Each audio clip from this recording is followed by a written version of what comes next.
स्वागत दोस्तों आपका के साथ के सामने मौत यहाँ पर चलेंगे। सबसे पहले सबसे बड़ी अपडेट आपको बताएंगे दोस्तों, बिहार के अंदर जितने भी अलग अलग तरीके के दावे किए जाते हैं सारे के सारे झूठ साबित हुए हैं। बनेंगे जहां से दावा किया जाता है कि तेजस्वी यादव 2 सीटों से चुनाव लड़ेंगे। दोस्तों अब आखिरकार उन सभी लोगों को तगड़ा झटका लगा है। बताएंगे कहां से उन्होंने नॉमिनेशन फाइल किया और इसके बाद जिन लोगों ने उठाए थे सवाल उनसे भी पूछे गए कुछ ऐसे सवाल के नहीं दे पा रहे कोई जवाब। इसी के साथ में चलेंगे एक और अपडेट की तरफ, जिसमें बिहार के विधानसभा चुनाव को लेकर बीजेपी ने दूसरी लिस्ट जारी की है। दोस्तों बताएंगे किन किन को यहाँ पर मैदान में उतारा जा रहा है। इसी के साथ में चलेंगे एक और अपडेट की तरफ, जिसमें महाराष्ट्र के अंदर विपक्ष की ईसी से वोट चोरी के मामले को लेकर शिकायत के लिए पूरा का पूरा ग्रुप इकट्ठा होकर चुनाव आयोग पहुंचा है। बताएंगे कौन से मामले को लेकर सवाल खड़े किए गए और एक एक करके चलेंगे सारी बड़ी अपडेट। लेकिन उससे पहले अगर आप भी मानते हैं कि बिहार में होगा बदलाव तो इस वीडियो को लाइक करके लाल बटन दबाकर चैनल को सब्सक्राइब करके बेल आइकन दबाकर कमेंट बॉक्स में अपनी राय जरूर लिखकर बताएगा। चलते हैं सबसे पहले सबसे बड़ी ब्रेकिंग न्यूज अपडेट की तरफ दोस्तों, जहां पर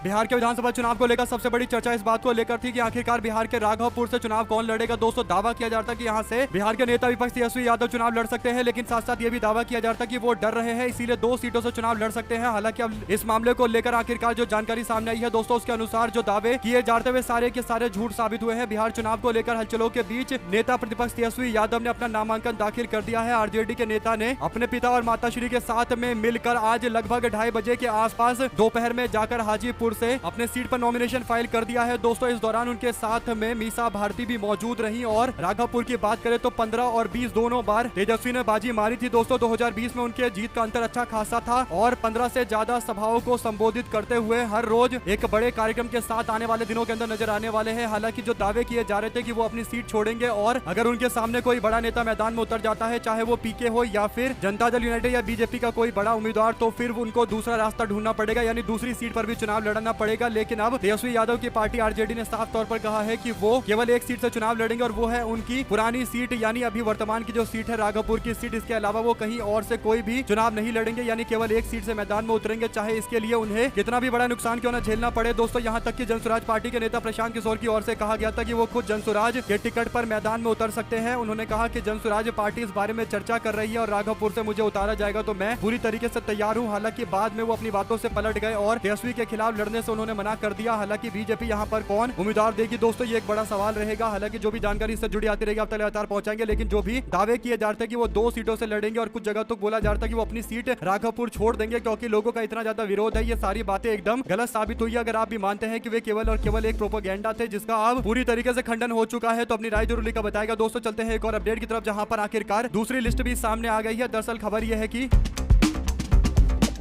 बिहार में होने वाले विधानसभा चुनाव 2025 को लेकर बीजेपी ने अपनी दूसरी सूची जारी की है। पार्टी ने इस सूची में 12 विधानसभा क्षेत्रों के लिए उम्मीदवारों के नाम की घोषणा की है। पहली सूची में पार्टी की ओर से 71 लोगों के नाम रखे गए थे, लेकिन अब दूसरी सूची में प्रसिद्ध लोक गायिका मैथिली ठाकुर के साथ साथ IPS अधिकारी आनंद मिश्रा और बीजेपी ने युवा और चर्चित चेहरों पर भी दाव लगाया है। इसमें मैथिली ठाकुर को अलीनगर से लड़ाया जा रहा है, जबकि तेज तर्रार IPS अधिकारी जो जनसुराज पार्टी में भी थे दोस्तों, और बाद में जब उनको पता चला कि उनको शायद मौका नहीं मिलेगा मैदान में उतरने का, तो फिर वो बीजेपी के साथ चले गए, तो उनको बक्सर से चुनाव लड़वाया जा रहा है, यानी समीकरण साधने की कोशिश की जा रही है। बीजेपी ने छपरा से छोटी कुमारी को टिकट दिया है। इसके अलावा आरक्षित सीट पर उम्मीदवारों का ऐलान किया गया है, जिसमें रोसड़ा SC सीट को लेकर वीरेंद्र कुमार चुनाव लड़ेंगे और अगी आंव से SC रिजर्व सीट पर महेश पासवान को लड़वाया जा रहा है और ऐसी कई और सीटें हैं जिन्हें लेकर नाम की घोषणा कर दी गई है। हालांकि अलीनगर सीट पर एक तरीके से आरजेडी और इंडिया अलायंस के लिए एक आसान सा रास्ता दिया गया है। वे अपना पुराना उम्मीदवार उतारकर यहाँ पर चुनाव जीत सकते हैं दोस्तों, क्योंकि भारतीय जनता पार्टी ने लोक गायिका कही जाने वाले मैथिली ठाकुर को चुनाव लड़ाने का फैसला लिया है, जो एक पैरासूट कैंडिडेट के तौर पर जानी जाएंगी, यानी क्षेत्र के लोग उनको पहचानते भी नहीं और उनके अपने गांव के लोग ही उनके खिलाफ खड़े नजर आते थे। तो इसीलिए कह सकते हैं कि एक सीट तो तोहफे में मिल चुकी है इंडिया गठबंधन को। आप लोग अपनी राय जरूर लिखकर बताएगा। साथ साथ चलते हैं एक और अपडेट की तरफ, जहां पर महाराष्ट्र में वोट चोरी के मुद्दे को लेकर MNS यानी महाराष्ट्र नवनिर्माण सेना के प्रमुख राज ठाकरे ने विकास अघाड़ी के नेताओं के साथ मिलकर बुधवार यानी आज राज्य के मुख्य निर्वाचन अधिकारी से मुंबई में मुलाकात की है। MVA यानी महाविकास अघाड़ी के नेताओं ने चुनाव आयोग से शिकायत की और राज्य में कई जिलों के अंदर एक वोटर का नाम कई बूथ और तहसील पर दर्ज होने को लेकर शिकायतें दर्ज करवाई गई। एनसीपी एसपी गुट के नेता जितेंद्र आव्हाड ने कहा कि एक घर में 4 वोटर रहते हैं, लेकिन लिस्ट में नाम 4 से ज्यादा के हैं। कई जिलों में ऐसी शिकायतें आई है कि उन्होंने कागजात दिखाते हुए कहा कि लातूर, नांदेड़ सहित कई जिलों में ऐसी शिकायतें हैं और एक एक बूथ पर कई कई लोगों के रिपीटेड नाम है, यानी अलग अलग बूथों पर सेम एक एक व्यक्ति का नाम है, यानी डुप्लीकेट वोटर्स की संख्या अच्छी खासी देखने को मिल रही है। और अब जो बीएमसी के इलेक्शन होने वाले हैं उसे लेकर एमएनएस पार्टी ने शिवसेना, एकनाथ शिंदे गुट के खिलाफ मोर्चा खोला दोस्तों, और कांग्रेस पार्टी को भी साथ में रखा और शिंदे की पार्टी के खिलाफ मोर्चा खोलते हुए उद्धव ठाकरे की पार्टी को साथ में लेकर गए थे दोस्तों। इलेक्शन कमीशन ऑफ इंडिया के सामने सारी बड़ी शिकायतें की गई है। इससे एक बात स्पष्ट है कि इंडिया गठबंधन बीएमसी के चुनाव के मद्देनजर इस मामले को लेकर काफी सीरियस है कि वो वोटर लिस्ट में किसी भी तरीके की खामियों को दूर करवाए। चुनाव आयोग से जो सवाल पूछे गए हैं इसका जवाब उनको देना पड़ेगा। साथ साथ दोस्तों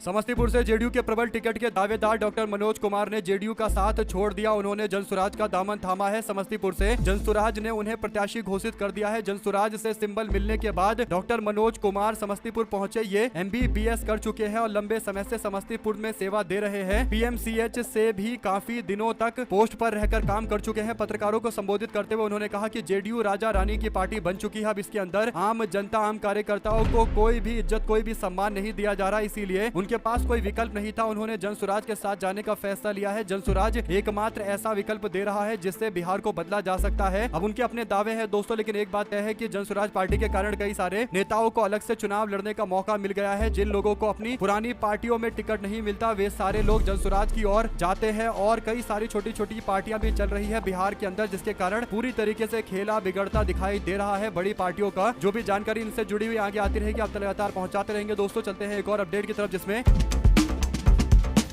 उपेंद्र कुशवाहा ने अब मान लिया है कि भारतीय जनता पार्टी के साथ में ही उनको रहना पड़ेगा, चाहे वो कुछ भी प्रयास कर ले। दिल्ली में अमित शाह से मिलने के बाद उन्होंने कहा कि हमारा गठबंधन बिहार चुनाव जीतेगा। सूत्रों के मुताबिक उपेंद्र कुशवाहा को दोबारा से राज्यसभा भेजे जाने को लेकर चर्चाएं हैं। एक MLC की सीट भी उनको दी जाएगी और अप्रैल 2026 में उनका राज्यसभा का कार्यकाल खत्म हो रहा है। शाह से मिलने के पहले उन्होंने कहा था कि इस वक्त एनडीए में सब कुछ ठीक नहीं चल रहा है। हालांकि बाद में नित्यानंद राय ने पटना में जाकर उनसे मुलाकात भी की है दोस्तों, और कई सारे अन्य नेताओं को भेजकर स्थिति को संभालने का प्रयास किया गया और उपेंद्र कुशवाहा को एक MLC की सीट और एक विधायक की अतिरिक्त सीट के साथ साथ राज्यसभा में भी उनके सीटों को रिन्यू करने का वादा किया गया है। तो उनको अच्छा खासा फायदा मिल रहा है बार्गेनिंग करने के कारण। हालांकि बार्गेनिंग की पावर जो उन्होंने जुटाई है ये तो केवल मुंह से बोलकर वादा किया गया है कि उनको राज्यसभा की टिकट दी जाएगी। अगर बाद में बीजेपी गलती से सरकार बना ले तो फिर क्या उपेंद्र कुशवाहा को उस तरीके से मौका दिया जा सकता है? ये एक ऐसा सवाल है जिस पर किसी के पास कोई जवाब नहीं है, केवल हवा में तीर चल रहा है। दो शब्द जरूर लिखकर बताइएगा इस मामले को लेकर। इसके इतर भी अगर आप कुछ और कहना चाहते हैं तो भी लिखकर जरूर बताएगा। साथ साथ दोस्तों उत्तराखंड के अंदर स्वास्थ्य सेवाओं को लेकर आंदोलन तेज हुआ, सड़कों पर लोग उतरे। छात्रों के बाद अब उत्तराखंड के आम नागरिक धामी सरकार के खिलाफ मैदान में उतरे हैं। तस्वीरें आप लोग देख सकते हैं, यहाँ पर बालकनी से तस्वीर ली गई है जहाँ पर लोग ही लोग, केवल मुंड ही मुंड नजर आता है। और ये सारे लोग निकलकर राज्य की बीजेपी सरकार के दौरान खराब स्वास्थ्य व्यवस्था को लेकर विरोध करते हुए नाराजगी जताते हुए नजर आ रहे हैं। इससे पहले पेपर लीक के मामले को लेकर भी उत्तराखंड के अंदर एक बहुत बड़ा जुलूस देखने को मिला था, जिनका केवल एक उद्देश्य था कि वो पेपर लीक की घटनाओं पर रोक लगाने के लिए सरकार पर दबाव बनाए। और पेपर लीक के जितने मामले सामने आए उन मामलों से छात्रों के बीच में गुस्सा और ज्यादा बढ़ गया और अब स्वास्थ्य सेवाओं को लेकर भी एक जोरदार आंदोलन देखने को मिल रहा है। तो बीजेपी के नेता और प्रदेश के मुख्यमंत्री धामी को लेकर एक एंटी माहौल चल रहा है दोस्तों। पिछले 5 साल से उनकी सरकार है लगभग और वापस से उनको चुनाव लड़वाया गया था, यानी चुनाव हारने के बावजूद उनको मुख्यमंत्री बनाया गया था। बीजेपी को लग रहा था कि वो एक अच्छे चेहरे के तौर पर उभरेंगे, लेकिन 5 साल होते होते कहीं ना कहीं उन्हें लेकर भी एक एंटी माहौल बन चुका है, उल्टा माहौल बन चुका है। दो शब्द जरूर लिखकर बताएगा अगर आप भी मानते हैं कि उत्तराखंड के अंदर जिस तरीके का माहौल है, धीरे धीरे करके अब हो सकता है कि बीजेपी को अपने नेता पुष्कर सिंह धामी का इस्तीफा लेने पर मजबूर होना पड़े, क्योंकि पुष्कर सिंह धामी को लेकर नाराजगी लगातार बढ़ती जा रही है। और जो भी जानकारी आगे आती रहेगी आप लगातार अपडेट पहुंचाते रहेंगे। हमारे साथ लगातार जुड़े रहने के लिए आप सभी दोस्तों का बहुत बहुत धन्यवाद। आप लोग देख रहे थे आपका अपना चैनल जय हिंद जय भारत। ज्यादा से ज्यादा वीडियो को शेयर कीजिएगा दोस्तों। बहुत बहुत धन्यवाद। जय हिंद।